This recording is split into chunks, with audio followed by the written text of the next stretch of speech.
We can start. So good morning to all of you.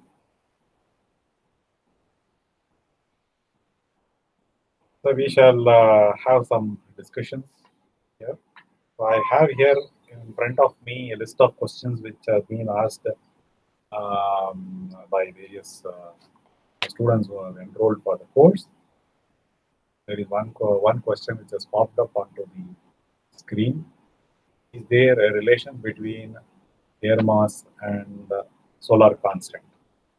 The solar constant is external to the Earth, whereas air mass is related to the absorption within the Earth's atmosphere. So these two are not directly related. One is related to the incident energy, and the other is related to the atmospheric absorption, the height of the atmosphere, which relates more to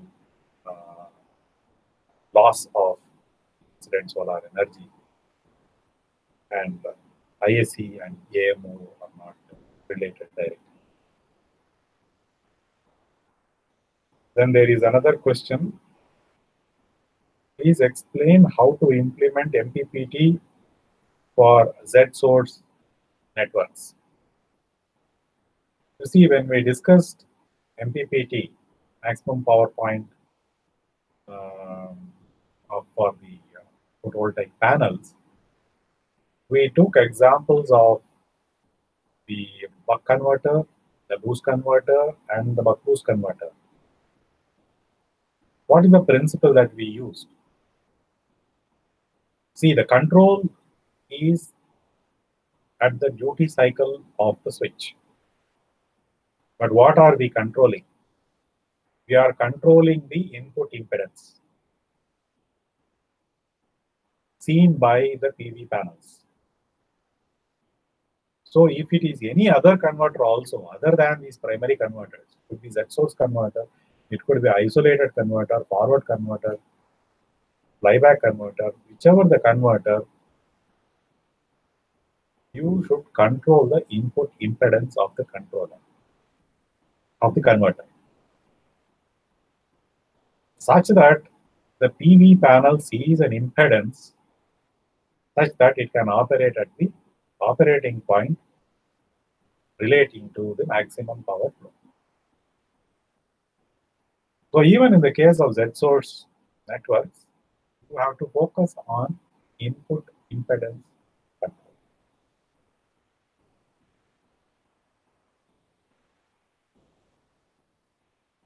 There is a question here on, we would like to learn information regarding selection of cables used for the inverters.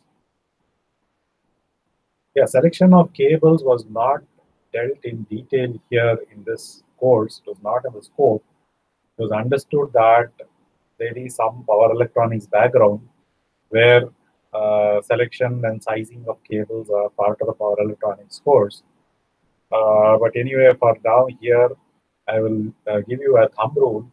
Whenever you select cables, for copper cables, you can use 2 amp per mm square as a thumb rule for selecting the cross-section area of copper cables for high power applications.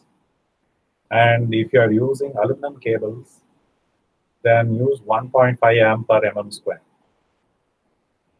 for selecting the cross-section of cables. There is one more question on the screen by Mayank Vidyalankar. Beyond PV cell, hardware and software used for teaching. What do you mean by that? Does it mean that teaching, okay, are you meaning teaching through the online medium? Because through the online medium, doing hardware is very difficult. Using software, of course, is not an issue. Like we have used Octave, one can use Python, one can use MATLAB also, whichever is the relevant program for that particular course. Software and simulation are not an issue in delivering the lecture in the online medium, but doing hardware, introducing hardware is still a challenge at the present state of technology. So probably in future it may happen, but I don't know how it will happen. But let us wait and see. There is a question on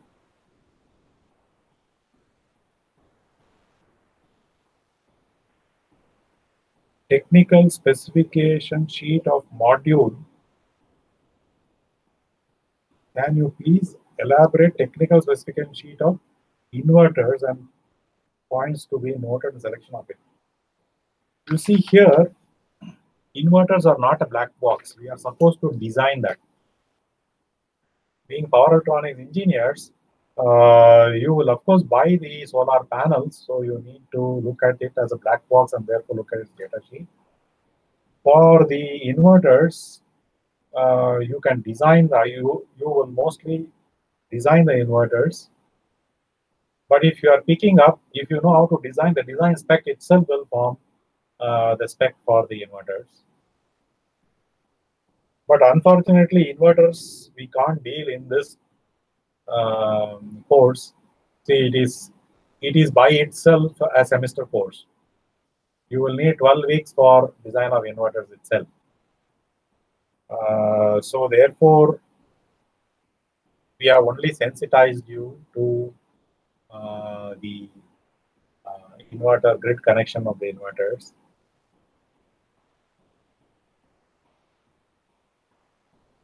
Probably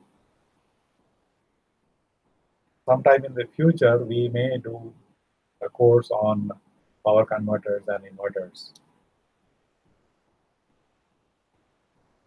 There is a question here on the screen.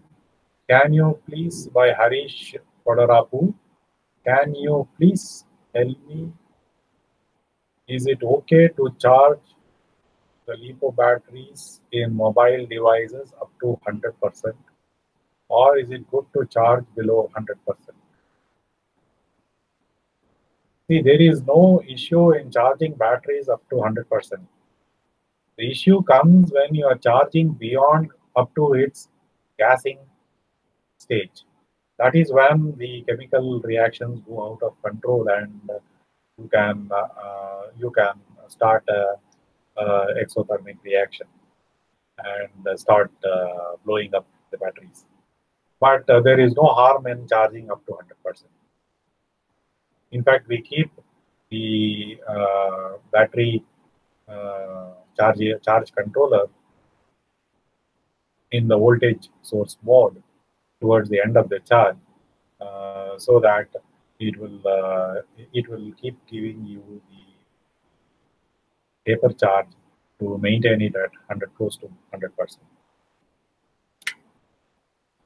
Sandeep Elluri has asked, does the climate in snow countries affect the power output of a PV cell? You see that the climate, in the sense there are two aspects here.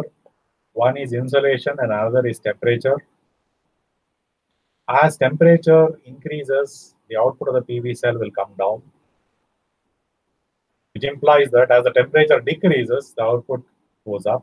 So every degree centigrade rise in temperature will bring down the efficiency of the cell by around 0.4%.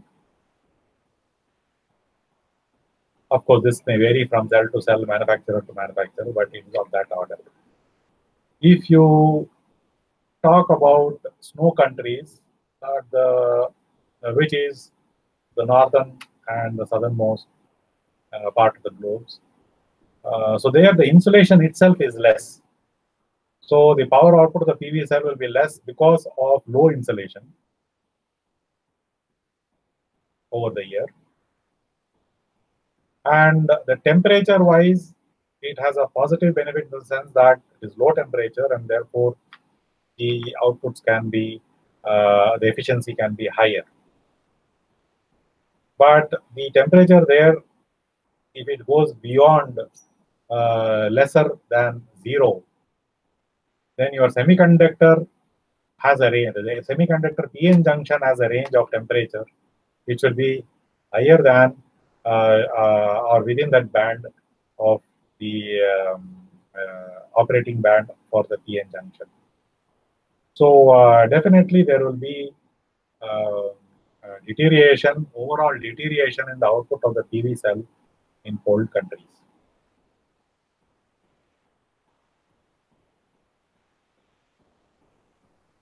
What are the topics that are important for the exam? All topics are important. There is no specific topic. Every topic that we have discussed are important. Remember that approximately around 10 topics have been touched in this course.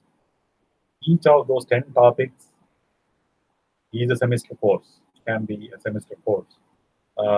So they have been put together, integrated together into a single course, so that you get a flavor of the PV applications. There is another question. One more question is, will there be any problem in using the devices during charging, especially high power density LiPo batteries? You can use the devices while you are charging the LiPo batteries. There are no problems, because it is, again, if you go by the Kirchhoff's current law, the difference of this current that is either going to go into the battery to effectively charge it or effectively discharge it. Like if you take a laptop, many times the laptop also has LiPo batteries. You will be charging it and you will also be using it. So there is no problem there. There is another question, Sunil Bolishetty, how to extract maximum power from Z-source inverters. I think I already answered that. You can revert back to the answer which I have said. Sandhya VS has said that sleep. Okay. Then,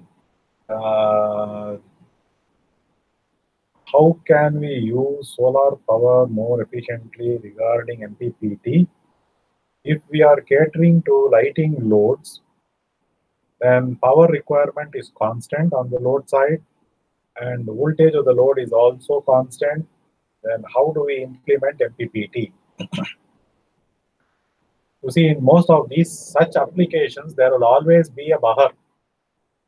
You will have a battery buffer or you will have a capacity buffer, and these buffers will actually store extra energy or release energy if the insolation suddenly dips. So these battery buffer or capacity buffers will act to maintain your between the load and the PV source. Nelson Jayakumar is asking, the PV system designing process, anywhere will we consider AMO for reference? AMO comes into the picture at the time when you are calculating the insolation at the place. So at the place, one of the dominant factors in insolation at a given place is the atmospheric effect, which comes indirectly into the clearness index. And one of the dominant atmospheric effects is the water vapor content in the vertical column of the air from the a place where you are standing up to the external atmosphere. So there, air mass comes in actually into the clearness index factor itself, because separately we are not calculating for different attenuation. We used Chant Parmar is asking, we use choppers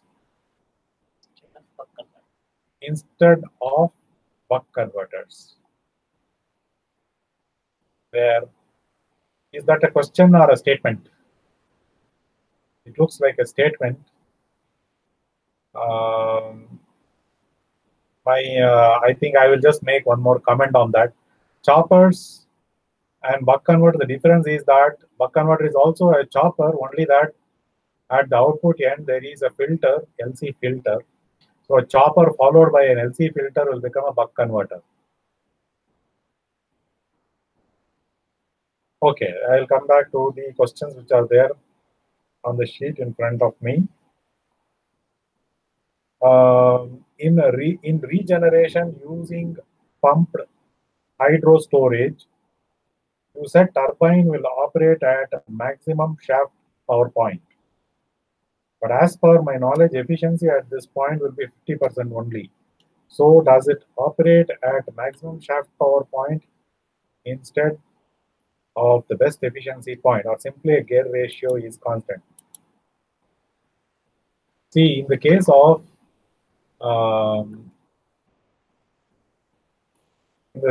most of the renewable energy, there will always be a maximum power point.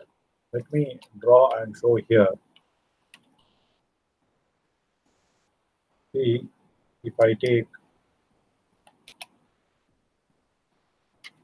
for example, you have asked for pumped hydro, the speed omega, I will mark it as speed versus torque. Okay, the torque will have a character. It can be shown that it will fall like this, okay, more or less linearly. And the power curve, if I take the power marked as red, so it will be 0 at this point, it will be 0 at this point, and you will see that it will have a parabolic kind of a shape like that with a peak here.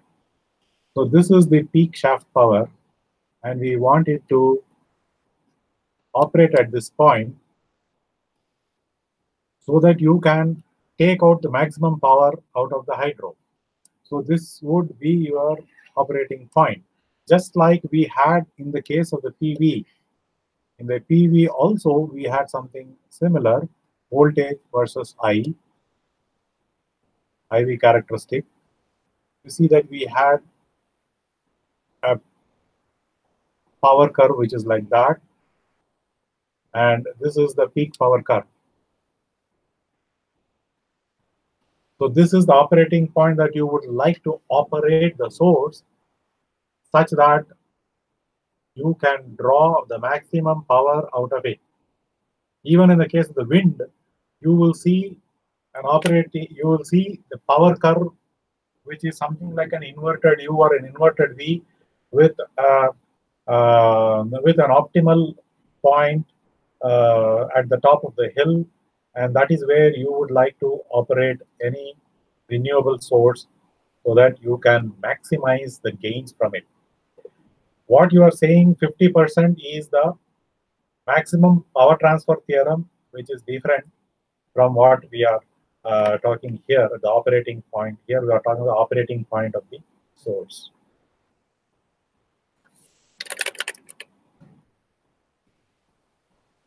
Simulation. I'm using MATLAB. Can you provide MATLAB simulation models? For most of the discussion in the course, we have provided Octave files. The Octave files are actually very similar to MATLAB syntax. I think you may not find it too difficult to convert the Octave code to MATLAB code and then use it in MATLAB. Or you can download Octave, which is a free software, and then use it. Okay, then is there anything else on the screen? What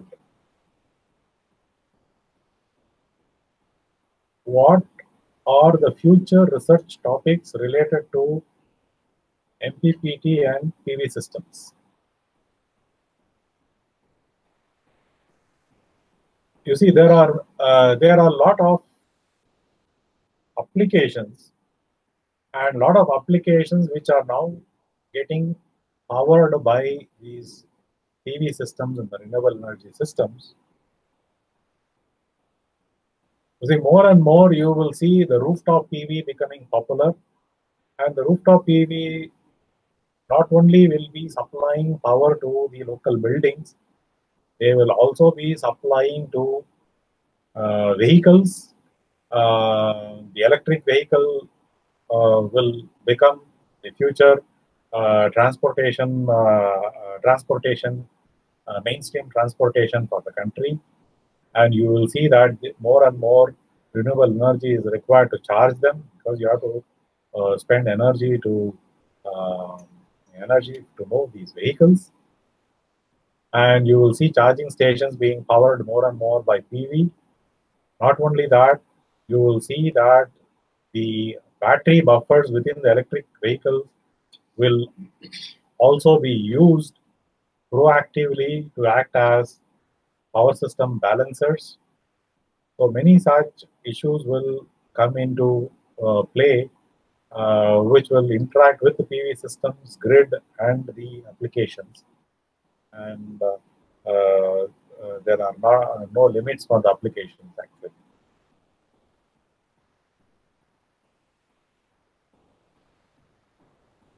What book can I refer to get more practice problems in addition to your lectures? One of the questions asked. See, most of the lectures that we have put together in the in this semester course that we have offered to you are actually experiences from the lab, from our lab here at the Department of Electronic Systems Engineering. But there are many good books. You won't find them all in a single book like what we have presented in this course. Power electronics separately, you have fantastic books. Controls separately, you have very good books. Probably you may be referring to Ned Mohan and Undaland for power electronics. Continue referring to that. Rashid, they're also good. That is also a good book. And for controls, you could probably refer to Ogata, would refer to uh, FL Lewis, Applied Estimation and Optimal Control Applications, or you could refer to Franklin, Powell, and Workman, Digital Controls and Applications, a good book. And as far as the photovoltaic insulation is concerned, mostly they are available in papers, Photovoltaic Specialist Conference, and on the net. You can refer to the Red Screen software, free software. You can download it and use it, available on the net.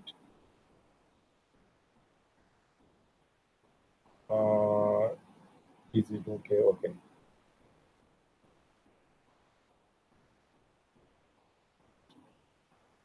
MOSFET is a 4-terminal device. But in week 0 assignments mentioned as a 3-terminal device.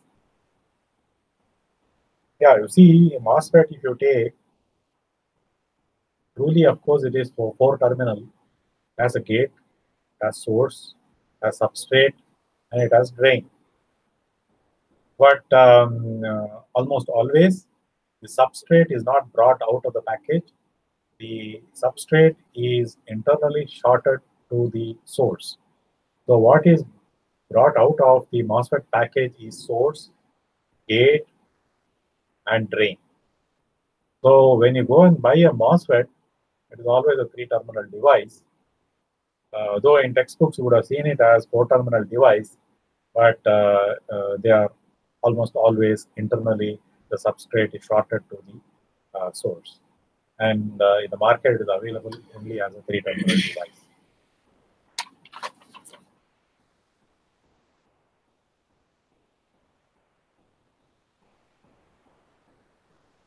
There is one question by Rabin. It's not a question, it's a statement.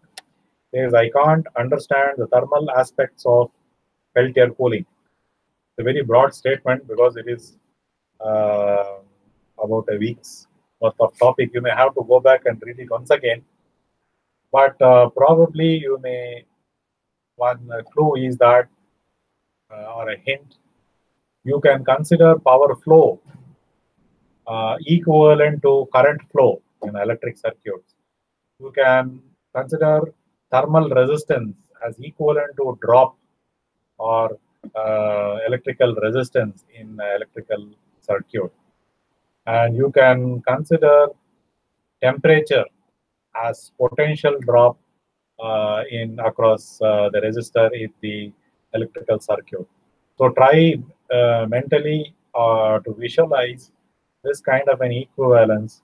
Probably you will be able to understand the thermal aspects much better. Or you will have to separately go through a thermal analysis course. How to calculate inductance value in MPPT charger? As I said, the inductance is actually part of the power electronics design in any converter. So that is actually part of the power electronics course. So if any power electronics course are there or a converter design course is there, just have a look at that because converters and inverters are separate topics which can go along for 8 to 12 weeks by themselves. Can you please give assignment as like essay type and fill in the blanks so we can know how to read and attempt the questions for external exam? See, one could do that, but it would become very difficult for us to evaluate 5,000 odd answers that we will be getting. So essay type questions is difficult for us to evaluate, at least the present mode of technology. So that is why we have gone in for the objective type specific unique answer type of questions, so that evaluation can be performed quickly by the computer itself using a predefined reference answer set. Essay type question becomes subjective and difficult to evaluate, especially when the number of students are large. In some literature of solar, AC equivalent circuits are given, in which climatic variations are included as variable current source. What is the significance of those equivalent circuits? In what way our discussions vary with them? See, when you are designing solar applications, you are using the solar PV panels as sources, as DC sources. And you are going to rate your solar panels for the applications, for the maximum power drawn or the maximum value or the maximum ratings of the application. So for the design purposes, DC equivalent or the equivalent that we discussed is all that is needed. AC equivalents give you information on transient phenomena, dynamics. When there is a surge, what happens to the dynamics of the source, which you will not need when you are designing the panels for an application, but probably when you want to study the dynamics of the PN junction or the PV cell to external disturbances like electromagnetic interferences or surges which are back effects from loads for these kind of things.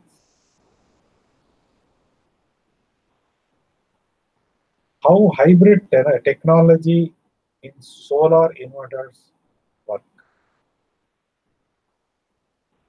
I don't know what this means. I have not understood the question. This is by Tajuddin. Tajuddin, if you want to expand on that, kindly do so, because what hybrid technology are you meaning, and what are you talking of in terms of solar inverters? There are some questions on the screen. Let me just look at them. Nelson J. Kumar, thank you. I'm inspired with your teaching. Thank you very much for your comment. Harish Kodarapu, using semiconductor loads like LEDs have any drastic change in the behavior of PV and MPPT? No. Semiconductor loads are also loads which consume energy, and they have an impedance across their terminals, and it is these impedance that come across the terminals of the source PV, and you are anyway controlling the impedance, reflected equivalent impedance that is seen by the terminals of the PV, and that is all that matters. One more is sir. How to choose MPPT solar charge controller for PV module and Hosen Iniri. How to choose MPPT solar charge controller for PV module and battery? See, first, when you are talking of PV cell and the battery, it is like they are source and load made for each other. If you can design them correctly, then you don't need any electronics at all in between the battery and the PV. So if you consider the battery IV characteristic, and if you consider the PV IV characteristic and position them appropriately such that the battery IV characteristic is hovering at around the maximum power point, then you will see that as the battery is charging, the current requirement starts coming down. The operating point on the PV starts moving to the right, and the current requirement starts coming down as the voltage of the battery starts building up. So if you choose the open circuit voltage and the battery full charge condition to be in the neighborhoods, then you will see that automatically as the battery is fully charged, the the PV operating point will be such that it is at the rightmost extreme of the IV curve, and it will be just trickle charging, which is what we would want. And as the battery charge reduces, the current increases to the peak power point.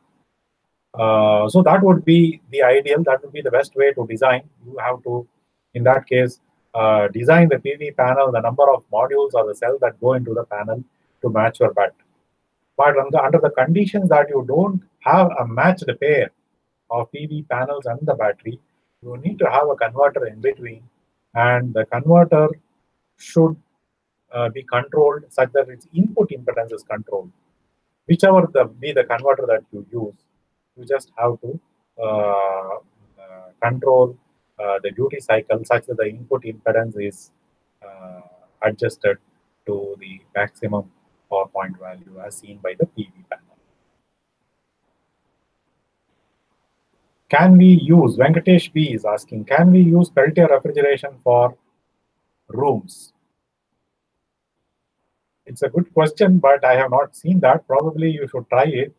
I have seen Peltier refrigeration being used in small enclosures for portable fridges where they want to transport medicines or carry insulin along with them as a cool travel case, cooler travel case.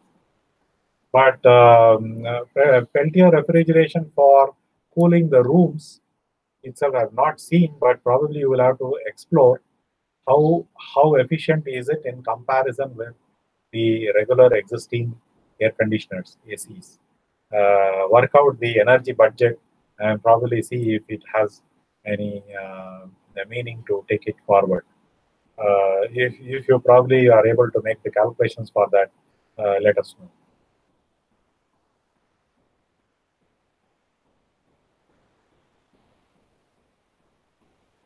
There are various formulas in Peltier cooling. Is it necessary for the exam purpose? If there are, see, you don't need to memorize any of the constants and all those things, which, if necessary, we will be giving it as part of the question. You don't need to memorize anything. You just have to go by the concept of the thermal flow. That is what I would like to advise you on that.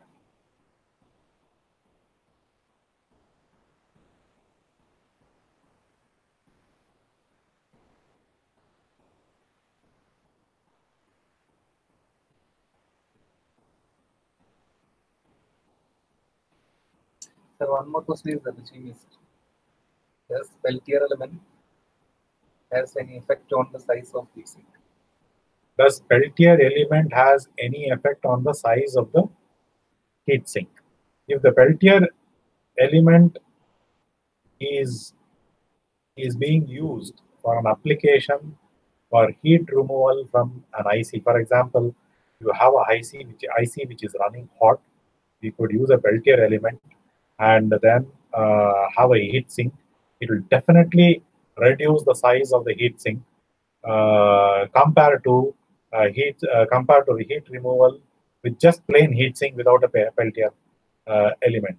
In fact, many of the ICs processors use Peltier cooling for heat removal purposes.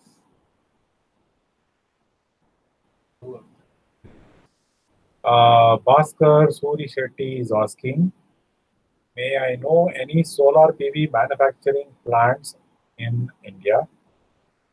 There are various a lot of solar PV manufacturing plants available.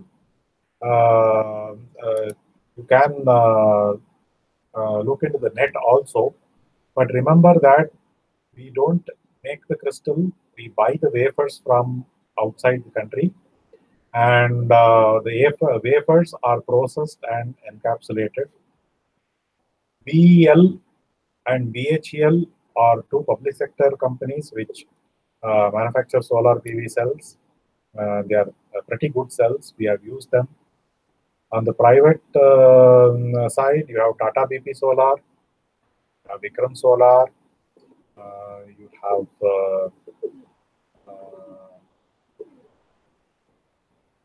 a few other.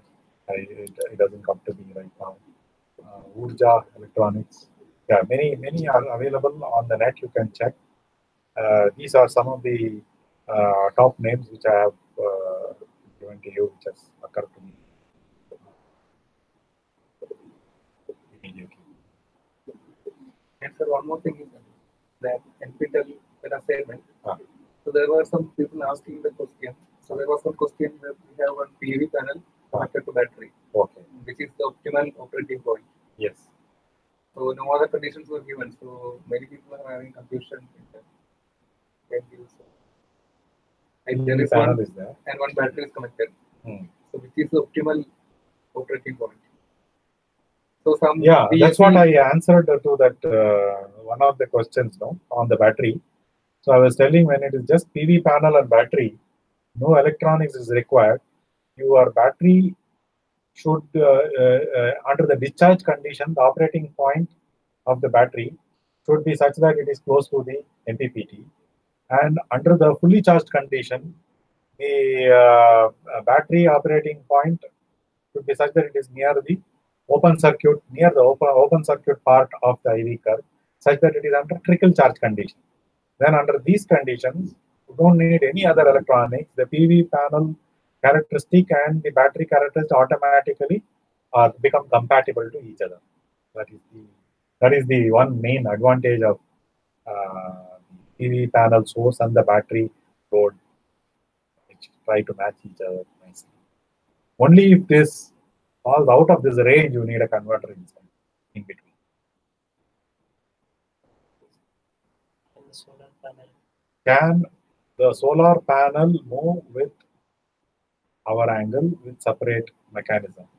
Yes, when you make tracking, there are many tracking solar panels where the movement of the solar panel is diurnal in the sense that over the day starts at the morning at facing east, and gradually it starts moving to the west towards the evening, and in the night time it again comes back to the east and is ready to receive the sun in the morning the next day.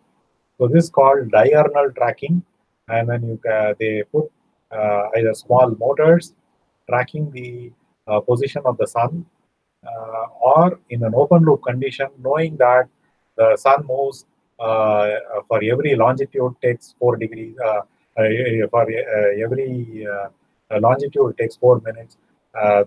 Using those kind of calculations, they can do it in open loop condition also and track the sun daily.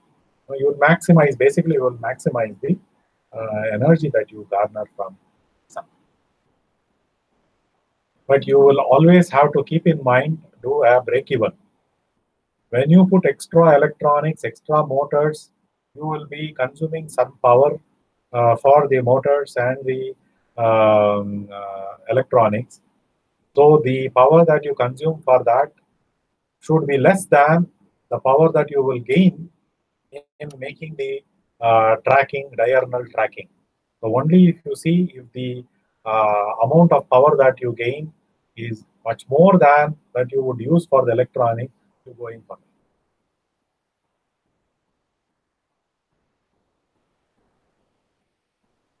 How this PV panel, Prem Patel is asking how this PV panel can be used for interfacing with electric cars so as to have constant voltage. See, most of the time the PV panels will not be mounted on the electric cars because sufficient amount of area will not be covered. See, the area of the car is small, and you are talking of 15 brake horsepowers or 20 brake horsepowers, which are phenomenal powers. So most of the time, the model is that the PV panels will be mounted on parking areas or near buildings where you will stop the car to park, and during that time the charging will happen. The real estate area on the car itself, if you look at, will not be sufficient. You will hardly get around areas of that will get you around about 800 to 1 kilowatts or at peak insolation. So that will not be sufficient to drive the vehicle and also to charge the battery and keep the vehicle in motion at a constant pace, even at low insulation conditions. So therefore, decouple the electric vehicle and the PV panel. Don't keep the PV panel on the vehicle. Keep it away. Keep the charging as a separate thing. Are there any other questions, or do we stop?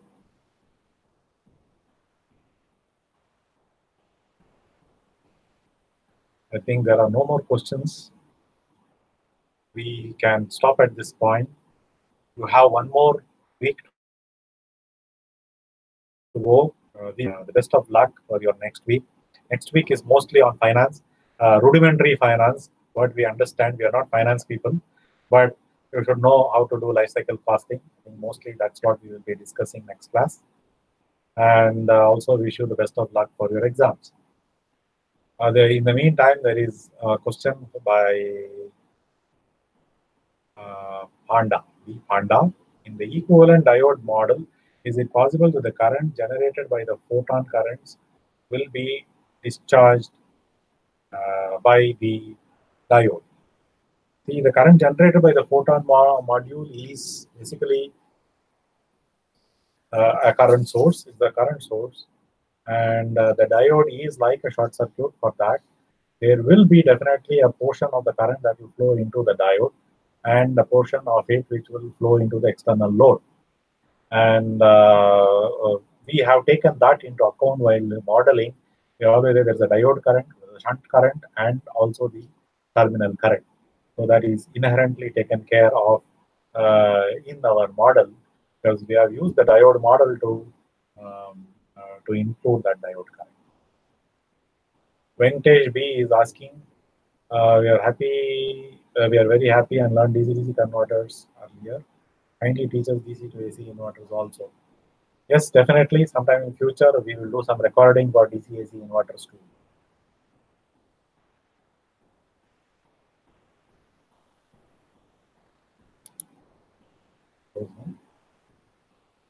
What is the time? Oh, some more time. 6 minutes. What is it?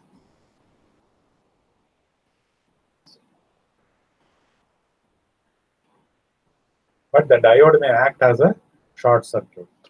Not exactly. You see that the voltage across the diode is the order of 0.6 volts, and it follows that exponential relationship, the Ebermole's relationship. So the current and it is not actually a short circuit. The diode will act as a short circuit when you're talking of voltage, very large voltages compared to the diode cut-in voltage. But we are within the in the neighborhoods or less than the cut-in voltage, the diode. Therefore, at that time, it is not a short circuit. You have to take the Ebermole's model of the diode and use it accordingly. So it will have an impedance at that lower voltage regions.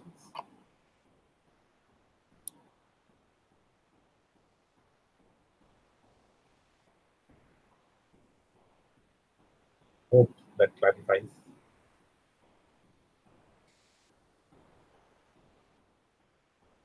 So as I was saying, this course is a sensitization course.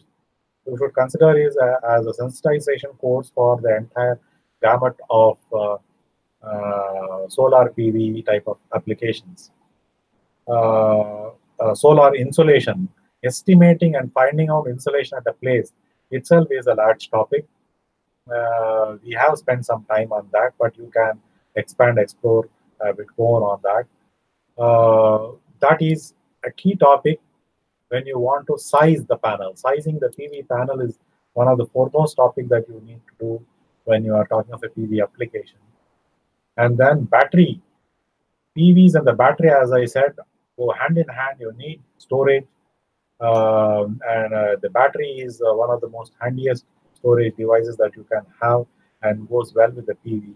So that is another part that we have dealt with, and then that itself can be a long, semester-long course.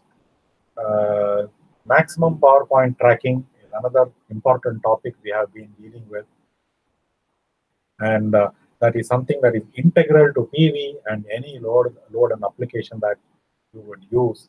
So that is again another topic, along with maximum power point tracking, power electronics, and integrating with the application can be 8-hour course by itself, 8-week course by itself. And then we have had a discussion on water pumping.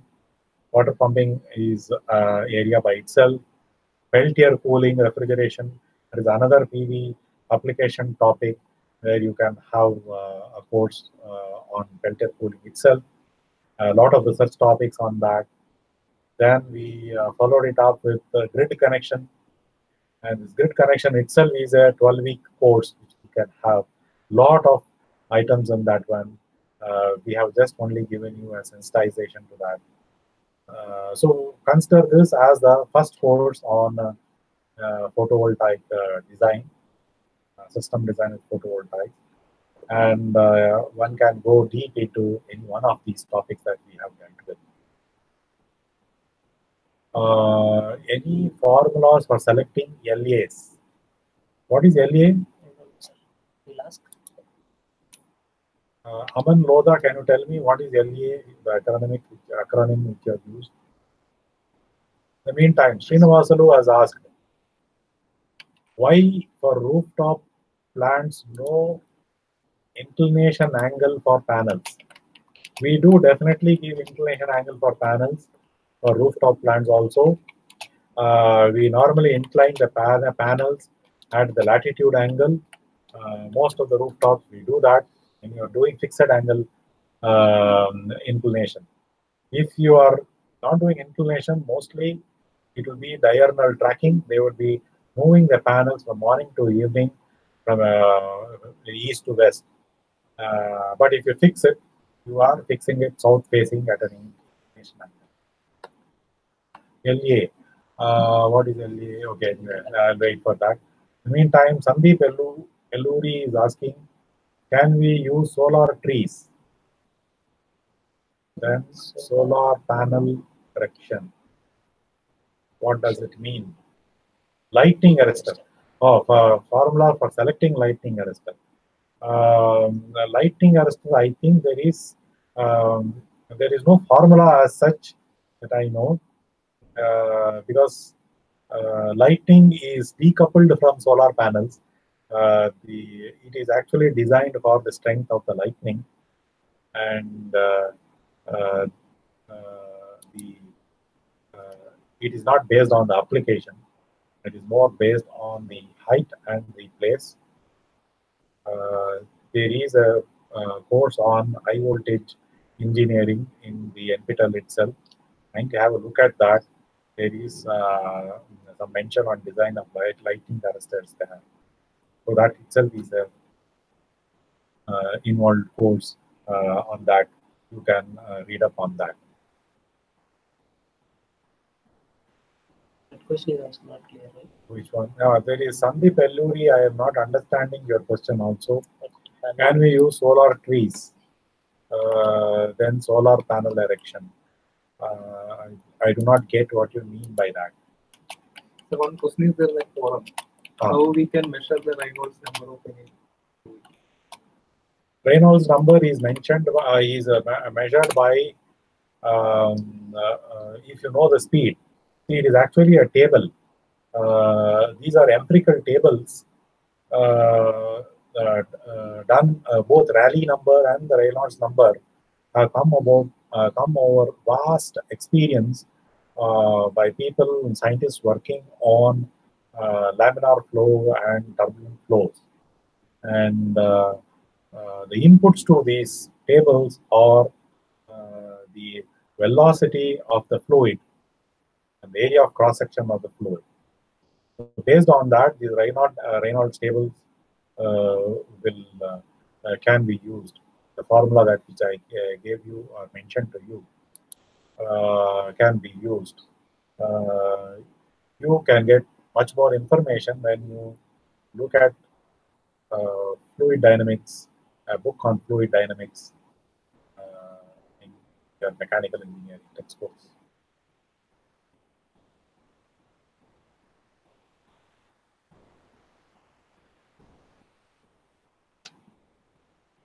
Okay.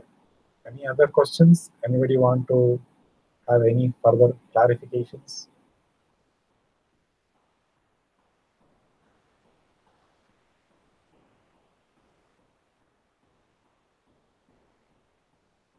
Sir, that question I will tell you something.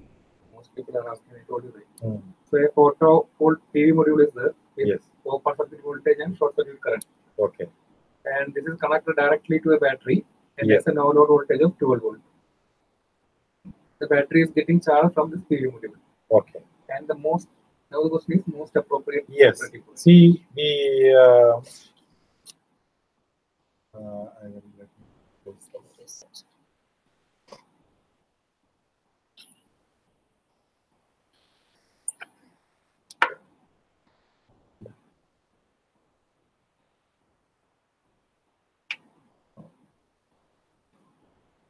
Copy, sir.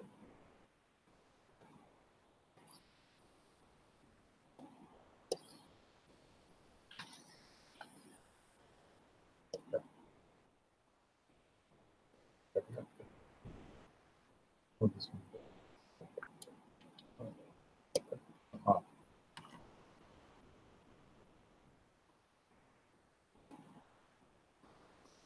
So consider the IV characteristic like this.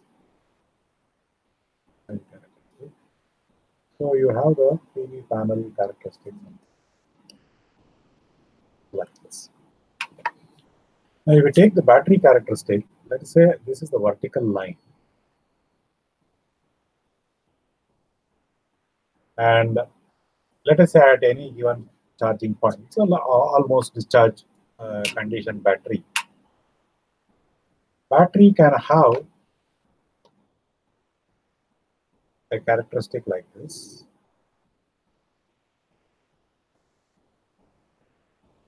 Or it can have a characteristic like this. So let us say if there is, this is one possible operating point and this is one possible operating point. Okay. This is a constant voltage line, the vertical line. So if you see here, this is the constant voltage VB plus a delta difference here. What is the delta difference? RB, the battery internal resistance, into the current I which is flowing. And likewise here also, here is the battery voltage minus battery internal resistance. So this blue line is a discharging curve. This red line is a charging curve. So as it charges, it is this line that you need to consider, because the terminal voltage of the battery is higher by an amount of I into RB. If VB is supposed to be its baseline zero current, no load terminal voltage. So if it is a 12-volt battery, when we say 12 volt, this, when it is charging, we are talking of a load line like this. So therefore, you have to look to the right of it. So it will be charging, and the terminal potential will be higher than its base no load. So you have to choose an option appropriately in that manner. If it is discharging, it will be to the left. But actually, there were two options which are. Yeah, one is extreme right or near that. So because the battery internal resistance is small, and while it is charging, it becomes smaller and smaller. You need to choose the one which is nearer to its open load. Yeah. Some tips for exam. You just study, look at the concept. Don't memorize anything. There is no need to recall. You will not be testing much on your recall. You will be testing more on how you are able to apply what you have learned. And any other item that you need to remember will be given as a question. So mostly recall is not important factor. Understanding the concept and applying the concept is the one which we are most likely to look for. So in the exam also it will be like that. It will be very much like how you have done the assignments. It will be along similar lines, similar degrees of difficulty. Only now it will be for 100 marks. There are 22 more questions. Another section on 22 more questions. So 20, 80 marks. And 4 5-mark questions. Another 20. So it will be in that kind of a pattern, more or less like that pattern. So the 5-mark questions is not one single 5-mark question. The 5 marks are divided into subsets of 1 mark, 1 mark, 2 mark, like that, or 2 mark, 3 mark, those kind of things. So it will be divided into sub questions. So mostly the pattern will be in this fashion.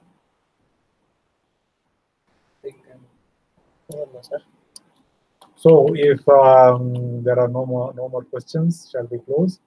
Gaurav Batiwada is asking, solar energy system can be extracted from paint on surface.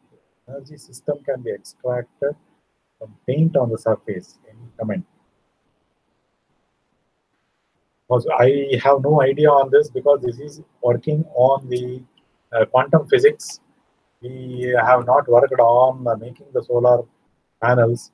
So this here I think the paint must be the quantum physics of the paint is something that you may have to look at to see how the light that it absorbs is taken into its conduction band and things like that.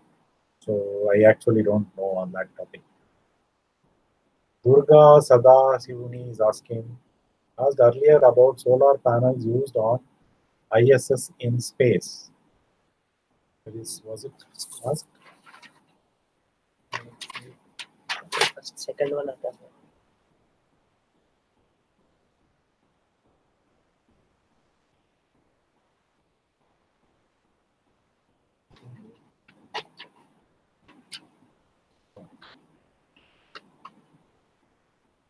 Yes, there is ISS orbits the Earth 16 times a day.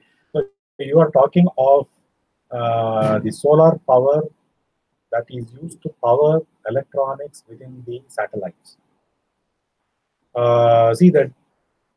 See all the discussion that we have done in this course focuses on powering applications which are terrestrial on the surface of the Earth, and the incident solar radiation, that is the insolation, on the surface of the Earth using the model of the Earth-Sun system, using the Earth-centric model and the local-centric model. That's what we have used. So that cannot directly be used for finding out or sizing these PV panels on a satellite, because satellite is revolving around the Earth. The Earth-centric model will not work for satellite. So you have to separately, along those lines that we did for the Earth, you will have to do for the satellite as a celestial object, and try to find out what is the incident solar radiation on the satellite surface. So that model, that new model only you will have to use for the solar panel, because it will be seeing the sun 16 times a day, as you have mentioned it here. So which means it is like having 16 cycles of day and night for the satellite within a day itself. So all those things will change. So you will have to remodel it for that satellite.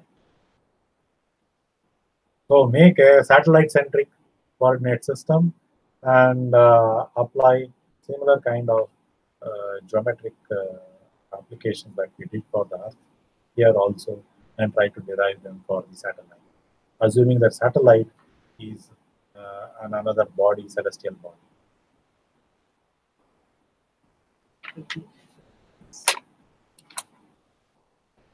So thank you for participating, and best of luck for your exam.